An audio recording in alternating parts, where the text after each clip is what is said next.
اور گھمن صاحب نے ہمیں جوائن کیا. گھمن صاحب، نیٹلی بیکر کے بعد محسن نقوی صاحب نے ملاقات کی ہے رضا میری مقدم سے. پوری کوششیں ہو رہی ہیں کہ کسی بھی طرح دوسرا راؤنڈ جلد شروع ہو جائے. چائنا بہت زیادہ متحرک ہے، ثالث بندے کا کردار ادا کرنے کا کہہ رہا ہے. رشیا پہلے ہی کہہ چکا ہے کہ ہم بھی اس معاملے میں ثالثی کا کردار ادا کر سکتے ہیں. آپ کیا سمجھتے ہیں ابھی جو دوسرا راؤنڈ ہوگا اس میں دونوں فریق ٹیبل سے کچھ نہ کچھ لے کر اٹھیں گے یا پھر کہیں نہ کہیں کوئی نہ کوئی ڈیڈ لاک یا پھر تیسرے سیشن کی طرف بات جائے گی؟ دیکھیں، اس کے اوپر فی الحال ہم پریڈکشن تو نہیں کر سکتے کہ اس کا کیا جو ہے انجام ہوگا، کیا اس سے نتیجہ نکلے گا، لیکن جو ہے مثبت پہلو یہی ہے کہ دونوں فریقین تمام تر تند و تیز بیانات کے باوجود اور یہ ٹویٹس کے باوجود سوشل میڈیا کے اوپر جو ایک ہمیں ایک سٹل سی جنگ نظر آ رہی ہے، اس سب کے باوجود فریقین بات چیت کر رہے ہیں، انگیجڈ ہیں، اور جو میڈیٹر پاکستان ظاہر ہے اس کے اوپر اعتماد کیے ہوئے ہیں.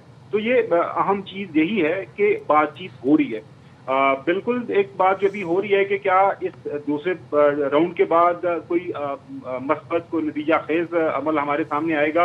امید تو بہت زیادہ ہے، کیونکہ جب پہلا راؤنڈ ہوا تھا آپ کو یاد ہوگا کہ دونوں طرف سے جو خبریں آئی تھی، بعد میں میڈیا کے اوپر بھی بات ہوئی. راکھی صاحب نے کہا کہ ہم صرف فیو انچز اوے تھے مذاکراتی عمل سے، اور جے ڈی وینس کے بارے میں بھی جو بعد میں امریکہ سے نیو یارک ٹائم کے اندر اور مختلف امریکی جرائد کے اندر خبریں چلی تھیں کہ J D Vance almost deal final کر کے بیٹھے تھے، لیکن امریکن پریزیڈنٹ نہیں چاہ رہے تھے. وہاں سے کسی نے لاسٹ مومنٹ کے اوپر سبوتاج کروایا اس ڈیل کو. اس طرح کی خبریں بھی ہمارے سامنے آئیں.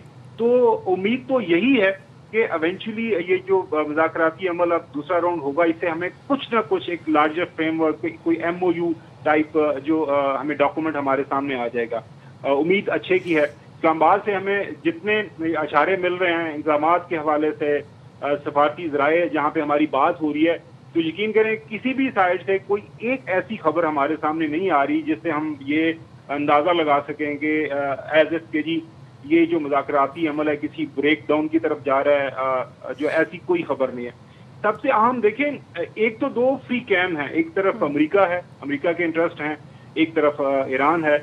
دونوں طرف یہ چاہ رہی ہیں کہ پوزیشن آف اسٹرینتھ سے یہ مذاکراتی عمل آگے بڑھے، وہ میکسیمم اس سے جو ہے اپنے ملک کے لیے اپنے مفادات کا جو ہے وہ اس کو سیکور کریں، اپنی عوام کے سامنے اپنے آپ کو ایک جیتی ہوئی پارٹی کے طور پر پیش کریں. اور ظاہر ہے یہ پوری کوشش ہوگی، آخری دم تک ہوگی.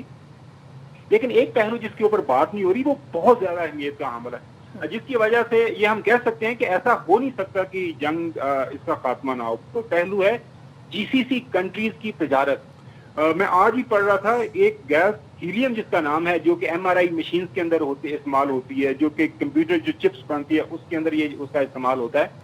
تو اس کا 1/3 جو ہے وہ قطر ساری دنیا کو وہ پرووائڈ کرتا ہے.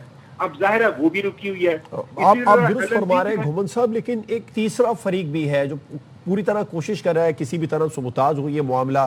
آج بھی یلو لائن لبنان میں بنا دی ہے.